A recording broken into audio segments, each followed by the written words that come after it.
เว้าเทิงนางเว้าเทิงนางสังขารเป็นลูกชื่อนางสังขารผู้ที่สี่นั่นขี่ลาผู้ที่ห้าขี่ช้างผู้ที่หกขี่ควายผู้ที่6ขี่ควายผู้ที่เจ็ดขี่นกยูงปีนี้ขี่นกยูงปีนี้ลูกสาวผู้ที่สองขี่เสือไม่ใช่เสือได้ดีเนอะขอให้ออกไปคนใดคนก็บอกเข้าใจว่าปีนี้เป็นปีมะเร็งก็ขี่เสือพอญาติมหานาของลูกสาวสิเราเต็มทีเป็นนำเอาว่าพบกับเวลาพบขี่เสื้อเนาะนางสังขารประทับนั่งลงลังเสื้อพี่น้องแต่เป็นปีมะเร็งเด้อพี่น้องเด้อเป็นลูกของเท้ากบีลพัททำกันเจ้าเก่งดีกว่าที่ทำปัญหาเจ้าแก่เจ้าตัวก็ได้เจ้าทักควรถวายเฮาเจ้าตัวได้คอยเจ้าของกองบุญอาทีนี่เด้ออาทองอาจัน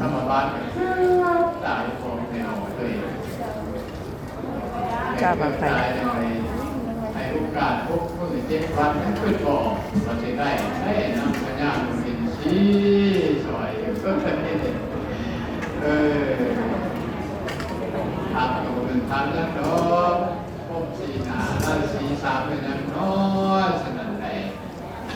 พวกสีหนาใช่ไหมเพิ่มคนที่มาราศีชาแม่เนี่ยแต่ที่สามคนเป็นยังดอกราศีไม่เศร้าอยู่ใช้ราศีมือเทียมกันอยู่ใช้ราศีมือแรกกันอยู่ใช้ตอนนั้นเราทำกันนั้น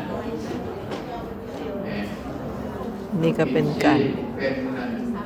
ปัญญาสงสารธรรมบาลน้อยอยู่บ่ได้เก็บเงินก่อนเทศเพิ่นเว้าไปเลยของทำปัญญาอินทรีย์ทำใดก็ได้บ้างเอาได้ใส่กระเป๋าใส่กระเป๋ามาเองอยู่หน้าอย่างนี้ล้างหน้าบริสุทธิ์อบงามคนเล่ากันบริสุทธิ์หน้าดูพันธบัตรโยมคนแต่สอนพิจารณาได้ผมไม่ออกเลยเข้าธรรมดาแล้วพี่น้องนั้นล่ะซีนล้างหน้าเสียนที่2อันที่2อยู่หัวใจลาเสียนที่2ที่คำทำถวายไว้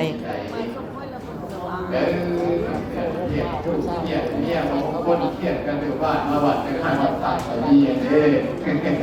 โอ้ยยังจักสบายอ่ะเพิ่นฟังความนกได้นกอินทรีเว้าก้มหัวใจกันแต่สบายน้ำคมหัวใจสวยได้ไหมครับเกิดสิ่งไทยเขาบอกคนเกี่ยวนอกราศีที่3อยู่ใช้บัดนี้ราศีที่3อยู่ใส่ราศีที่3มันยังเป็นแรงล้างก่อนสิเขานอนเฮ้ยล้างมือล้างตีโดยนั่นคือราศีที่3เด้อพี่น้องเด้ออ้าวนั่นก็3ราศีที่เพิ่นถวายไว้อันนั้นโบราณมือก้อนร่างกินก้อนพญาคิดเอาอันนั้นเลยคิดให้มันเป็นพญาก็เรียกว่าให้อาบน้ำร่างเรือขีดไฟร่างตีร่างมือกันก่อนนี่แหละราศี3อย่างนี่แหละคือราศี3อย่างเด้อวัตตเมทานังทานังเมปริสุทังอาสาวะขญาวหังนิพพานะสังคตังโหตุอานาคเตกาเล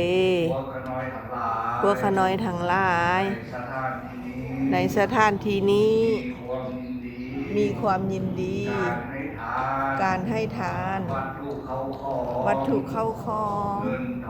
เงินทองธ ธนบัตรปัจจัยกองเขาสิตกแล้วนะที่ห้ามาได้ด้วยความบริสุทธิ์ด้วยความเป็นธรรมสัมมาอาชีวะข้อจงถึงซึ่งความสิ้นไปแห่งอาสาวะกองกิเลสเครื่องดองสันดาน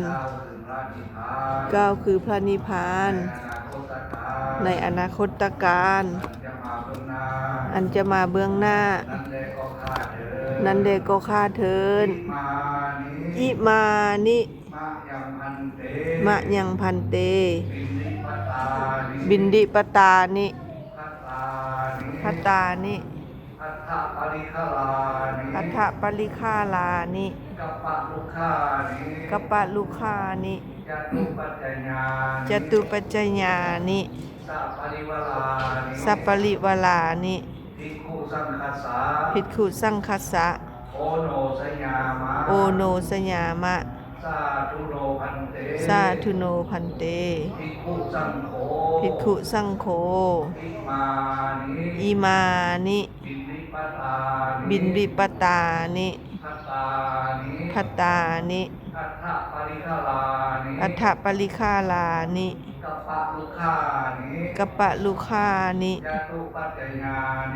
ปัจจญานิสัปปริวลานิปฏิขันหาตุอัมหากันเจวะมาตาปิตุอาทินันจะญาตกานังตีคารตังทิตายะสุขายะข้าแด่พระทรงผู้เจริญพวกข้าน้อยทั้งหลายไม่มีแม่ขาวอย่าแม่ทองจันทร์สิทธิพงษ์เท่าแก่ทางไกลเป็นเจ้าภาพเจ้าศรัทธาขอน้อมถวายซึ่งเข้าบิณฑบาตพร้อมภัตตาอาหารกองอัฐบริขาร8ประการตนกะละพึกจตุปัจจัยและเครื่องบริวารทั้งหลายเหล่านี้แด่พระภิกขุสงฆ์ขอพระภิกขุสงฆ์จงหาบซึ่งเข้าบิณฑบาตพร้อมภัตตาอาหารกองอัฐบริขาร8ประการซึ่งเป็นเจ้าภาพของยาแม่ทองจันทร์สิทธิพงษ์พร้อมด้วยครอบครัวลูกหลานญาติพี่น้องจตุปัจจัยและเครื่องบริวารทั้งหลายเหล่านี้เพื่อประโยชน์และความสุขความเจริญความอยู่ดีกินดีของพวกขน้อยทั้งหลายพวกขน้อยทั้งหลายขออุทิศไปให้แก่ดวงวิญญาณของยาไม่เท่าจันเพ็งคำมณีผู้เป็นแม่ของยาแม่ทองจันทร์สิทธิพงษ์และสรรพสัตว์ทั้งหลายเบื้องบนและพรหมโลกลงมาเบื้องต่ำและอวิจีขึ้นมาเบื้องขวาตลอดอนันตจักรวาลเป็นขอบเขตไม่มีบิดามารดาปู่ย่าตายายสามีภรรยาบุตรีบุตรตาญาติกาวงศาครูอุปชฌาย์อาจารย์เจ้ากรรมนายเวรพ่อเก่าแม่หลัง ที่ได้ล่วงลับไปแล้วขอจงได้อนุโมทนา มาฮับเอาส่วนบุญส่วนกุศลที่พวกขน้อยทั้งหลายได้บำเพ็ญและอุทิศให้แล้วในวันนี้เมื่อดังตนได้กระทำเองเถิด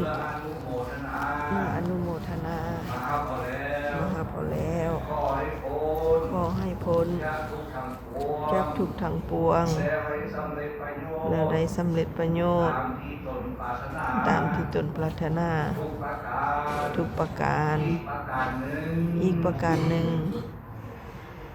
ปีใหม่เข้ามานี้ขอให้พวกขน้อยทั้งหลายที่ได้มาทำบุญในวันนี้ขอจงได้อยู่ดีมีโชคมีใสให้ทุกข์ให้โศกให้โรคให้ภัยนั้นมากินทั้งหมดดีเจ็บแข็งเจ็บให้ยางบ่ได้ก็ให้แลนได้ปีใหม่ออกมาให้ดีมีเฮผู้สุขนั้นด้วยเทินสาธุสาธุสาธุอนุโมทามิ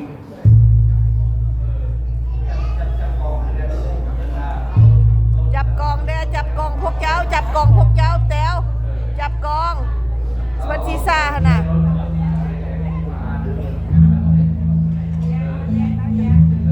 สาธุสาธุสาธุสาธุอนุโมทามิ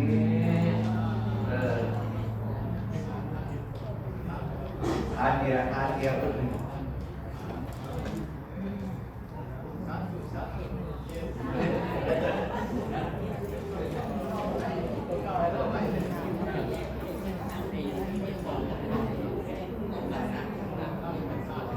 โดยเอาขน้อยที่ได้อ่านนะต้นกระลับลึกน้องในนกต้นกระลับลึกต้นที่หนึ่งเราเป็นกล้องอย่างไรออกกันสิ่งที่โอบกองเลยครอบครัวน้องในนกต้นที่สองจะเป็นกล้องอย่างไรจันทีสุธิดากองเลยครอบครัวแล้วก็โอเคไปให้แกดวงวิญญาณข้องนาแม่ทองจันทร์ที่โกงนี้อุทิศไปให้แม่เท้าจันทร์เองวันนี้ห้องนาแม่จันทร์สุธิดาที่ก็อุทิศต้นนี้ไปให้ยาพ่อกับที่สุธิดาต้นที่สามเป็นข้องทางที่สวัสดิ์อินทวงศ์พร้อมด้วยครอบครัวข้ออุทิศคุณต้นทั้งหลายทั้งปวงเหล่านี้ไปให้ท่านตานางคำพายและนางดวงจันทร์อินทวงศ์ต้นที่ห้าเป็นข้องเท้าการุณานางเศรษฐกิจวงมาองใสพร้อมด้วยครอบครัวและลูกหลานข้ออุทิศคุณกุศล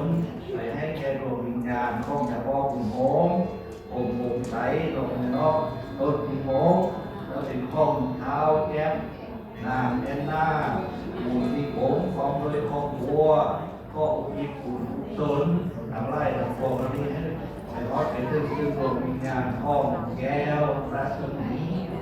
บุญที่ผมเนาะต้นนี้มันได้ลงรับไปแล้วก็ดวงวิญญาณข้องทานทั้งหลายเรานี้จงหาประโยชน์มาตัวดวงกุศลนี้เราไปสู่สุคติแห่งเดชสวรรค์นั้นเลยเถิดสาธุสาธุเด้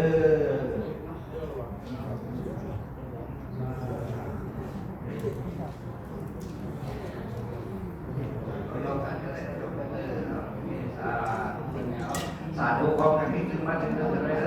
ถวายปัจจัยสาธุสาธุสาธุอนุโมทนาแล้วต่อไปแจ้งสว่างภายนอกคือแจ้งภายในแจ้งสว่างภายในจิตภายในใจคือการสลับฟังพระธรรมเทศนาดังนั้นจะน้อยๆอย่างเสริมเจ้าภาพทั้งหลายเขาสู่ที่สลับฟังพระธรรมเทศนา มาเก็บ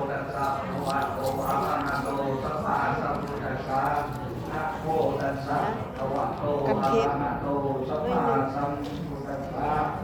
ะโมตัสสะภะคะวะโตอะระหะโตสัมมาสัมพุทธัสสะ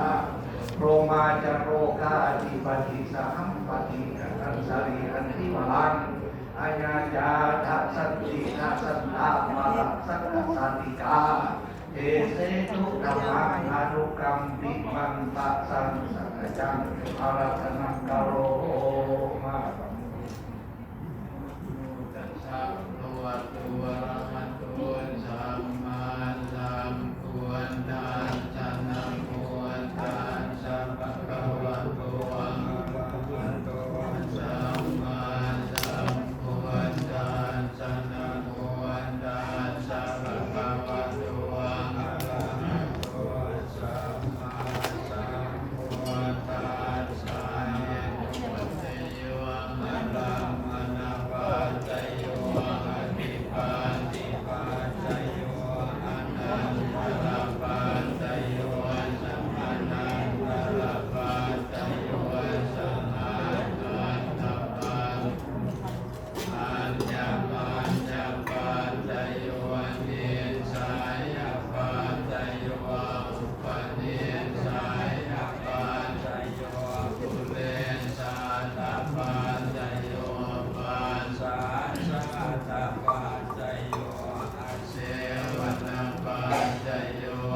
ธัมมปัจจโยวิปากปัจจโยอาหารปัจจโยอินทรียปัจจโยสานปัจจโยมังคปัจจโยสัมปโยจะปัจจโยวิปโยจะปัจจโยอาทิปัจจโยนาทิปัจจโยวิคัตปัจจโยวิคัตปัจจโยนิทาวตสังขาราอุปัฏฐวายมิโนปาจิตวานิรุสันติเตสังโฆปาสัมโมสุโขอานิจจาวัตสังขาราโอปาทวายะตัมมิโนโอปาจิตวานิรุสันติเตสังโฆปาสัมโมสุโขสัพเพสัตตามรันติกามาริสุทธามาริสาเนตาเทวะอัมมาริสามินาทิเมตาสังสารโย เรียน น้ำฟังธรรมกันน้อยมีวันสำคัญเด้อมากันจิตถือมือโอมฮาวายน้อยนึงนะโมตัสสะภะคะวะโตอะระหะโตสัมมาสัมพุทธัสสะนะโมตัสสะภะคะวะโตอะระหะโตสัมมาสัมพุทธัสสะนะโมตัสสะภะคะวะโตอะระหะโตสัมมาสัมพุทธัสสะปัญญาสิทธุปยุตตานังอัตโตสมาคัมโมสัพพานเสตวันเนวิหารันโตอัฏฐปริคารังกัปปริพันอรภากเทสิติ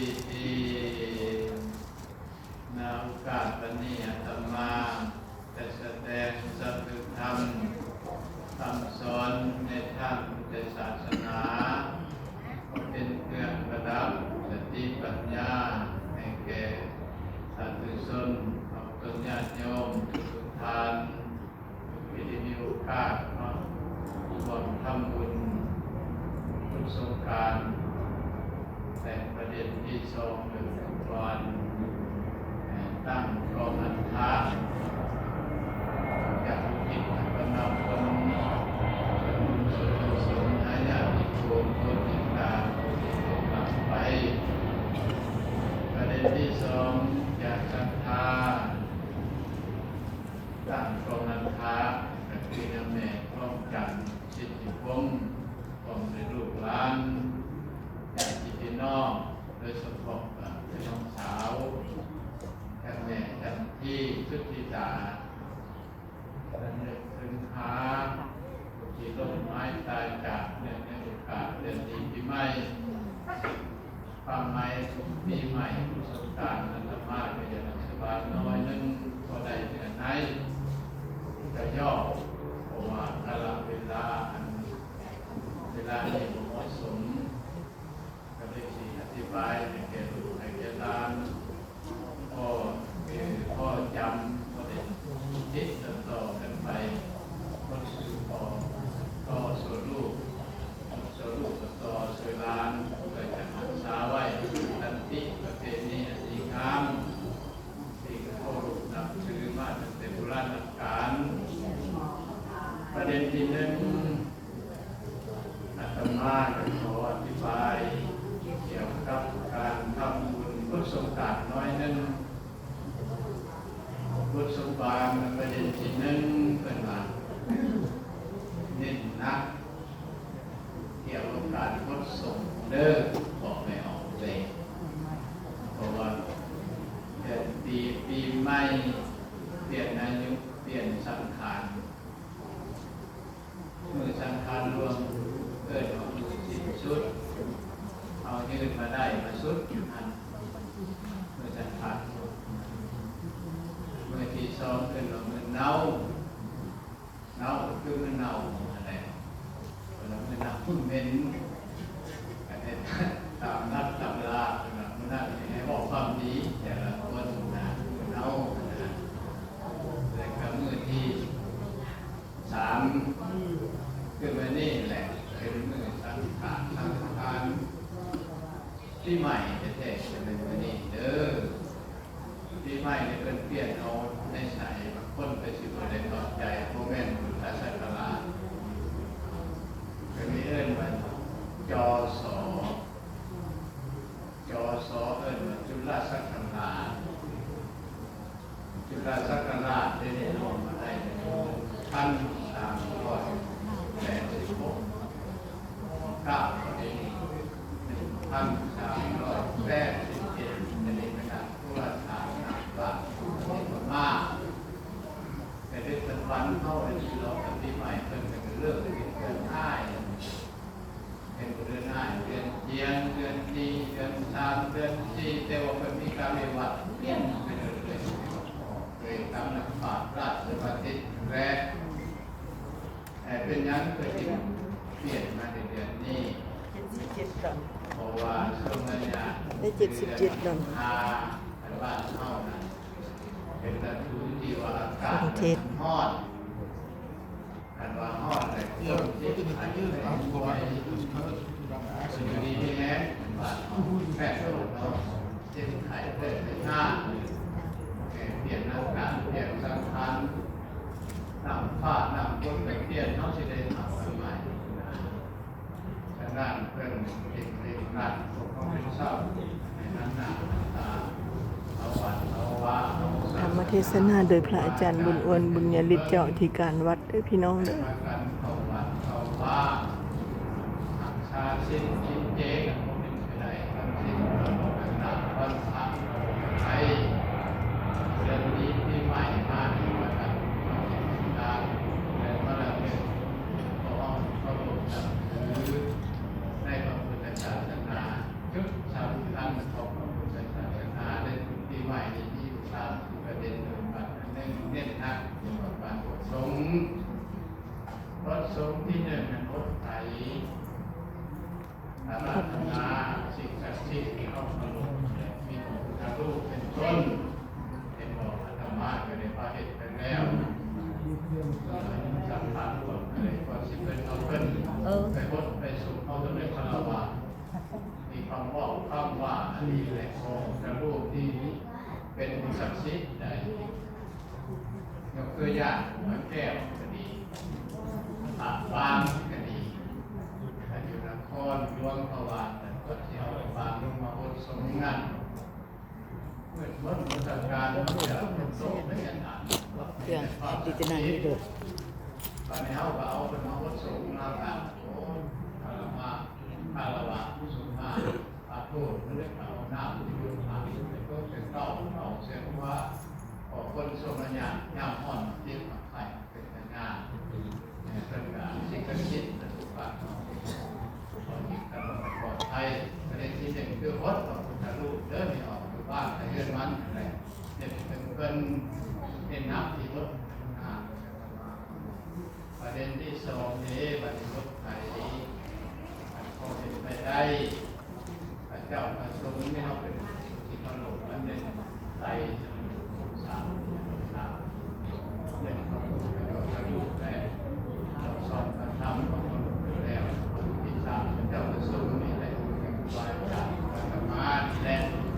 ที่สามสุนของปัญญาโลกขนมลงไว้เป็นอย่างที่ขนมลงไว้พระเจ้าพระสงฆ์อยู่ในสิ่งที่ได้ทำสักสิ่งที่เราไปกันหลังของบ้านเขาดีใจนอนได้ก็ติดสนใจความสุขใจเป็นให้เขายืนบอกไปเอาเลยเป็นสิ่งแบบไม่เคยมันตายจนเพราะว่าเป็นบ้านมดนอกแม่บอกฉะนั้นจะมาเดือนนี้ปีใหม่ก็เป็นไปได้ เจ้ามุ่งมงไปเขียนเพิ่นอีก3 องค์เล่เดี๋ยวมุ่งมงไปเขียนอาจารย์อ้วนอาจารย์คำจันทร์สะทุเพ็ง เย็นดีมีแห้งซื้อมาผ้าเดินใส่ก่อนสาธุสาธุ เกิดปาฏิเป็นวันนมีเนี่ยแต่มาเห็นเนี่ยแต่มาแต่มาอันนี้โคตรกันโคตรเจ๋งกว่าอันนี้ก็ได้สมมือก็ได้ขอบคุณนะเป็นเป็นพรในชีวิตของเราราบรื่นและกันสุขเย็นครูบาอาจารย์พรคำบอกครูบาอาจารย์ศักดิ์สิทธิ์โยมสิว่ามันจะเราสิทธิ์เรื่องของครูบาว่าได้แม่ตัวเดียวนอก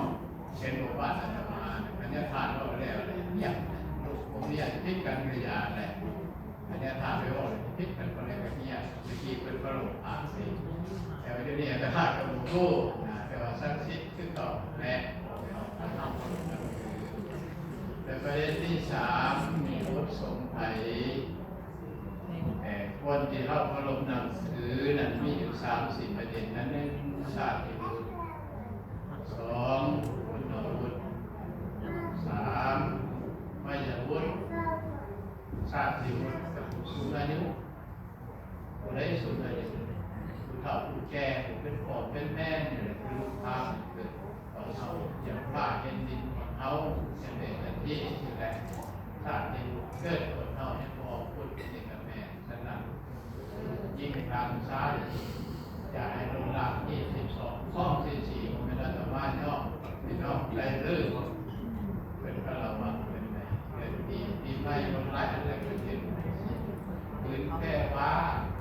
มาให้ลงหลักมีกำลังใจของแม่เขาแต่ว่าลูกมีของฝากของก่อนนะพระละวัง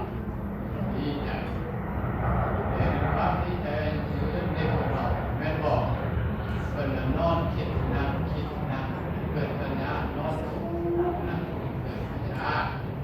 ได้วันนี้ลูกให้กำลังใจดีใจลูกยิงร้านซ้ายนั้นหาเขาเดือนนี้ปีใหม่นั้นเป็นไปได้พ่อแม่ยังอยู่อย่าลืมเด้อลูกหลานเด้อเย็บดอกไม้เทียนเสื้อผ้าหน้าแค่โค้งลงน้ำพึ่งน้ำพึ่งลายเพราะฉะนั้นคนพ่อแม่ลมหายตายจากเรียกเป็นอย่างไรมันเป็นไปได้บ้านเฮาเป็นบ้านเฮานิยมเอาไว้หรือว่าที่เอาไว้ภาษาอย่าหาคือว่าคุณเคยบอกแต่มาอย่างนี้แต่คนนี้อย่าลืมเลยลูกหลานเป็นฟ้าเคยจะเป็นจะได้หาเป็นคนอยู่ในเฮาเลยดีนั่นเด็กเพิ่งคุณพ่อคุณแม่โอ้ยเลยเด็กลูกยิงเห็นน้ำพ่อแม่จะเลยซื้อผ้าจะเลยเด้ออันนี้แหละ3ประเด็นนี่แหละคุณเราทราบที่บุญคุณเราจะครูบาอาจารย์ทราบที่บุญที่อายุสูงเจ้าเป็นนายกับบ้านเขา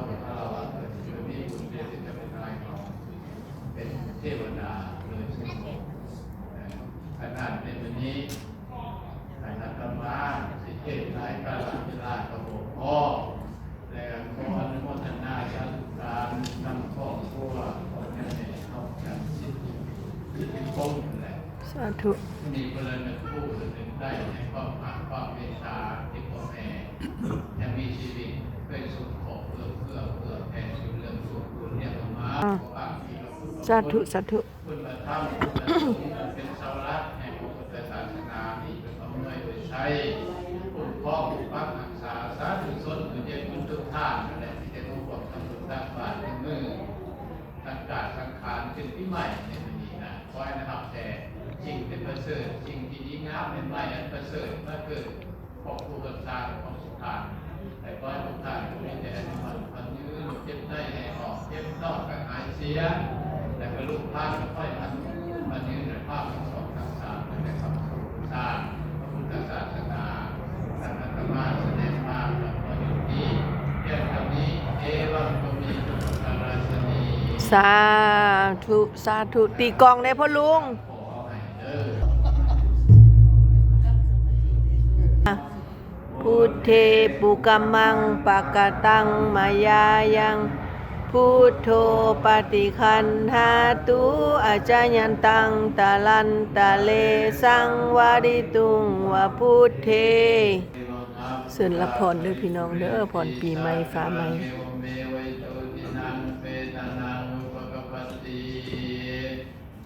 ตังปฏิตังตุมหังคิปะเมวะสมิจจตุสัพเพปุเรนตุสังกปังจันโทปนรสโสยะธามณิโสติรสโสยะธาม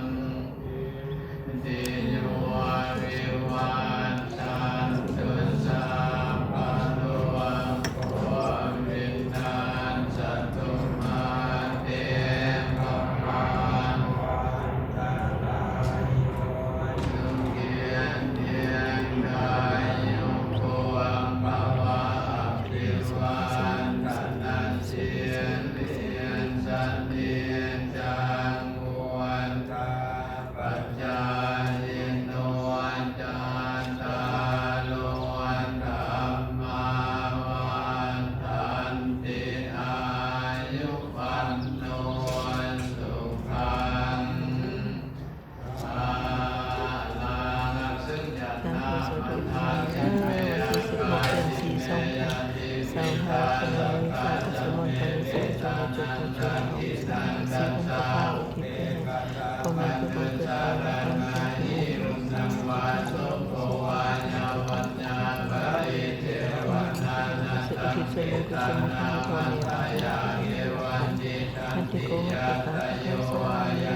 ข้าเธอโอลีโอลีที่ยากฟังทุกอยากฟังทุกปาตินันตุเมยิปุญญังอันดาปาการติอาหับนมนต์ปดื้อนิสยันโตมวลทิยามมวลเลนสังกายานเฮงเลยรวยเฮงเลยรวยหลับน้ำมนต์นะจับตะวันวิสยามัวอิสยานสุสยามังกะเดอปันลาจิตาปันลังสิเชปัตตาวิปุญขันเตอภิเษเกณชาปะปวนทานังอาคาปันตัวปะมวนทัตตินุนาทัตตังสุมังกาลังสุปาปาตังสุวันติตังสุปโนสุมาวันตัวจัตตุเนียนตังปวมัจจาลีสุปัตตากินังกายกรรมังวาจากรรมังปัตตากินังปัตตากินังมโนกรรมังปฏิติเตปัตตากินาปัตตากินานิกาตวานารพันตันเต สาธุสาธุสาธุเฮงรวยๆเด้อ อพรแก้วพรทิพย์มาให้พวกเจ้าทุกท่านละอยู่ดีมีสุขอยู่ดีมีสุขสมปรารถนาทุกอย่างเด้อกดติดตามให้สอนแซ่บเป็นกำลังใจได้พี่น้องเฮงๆรวยๆ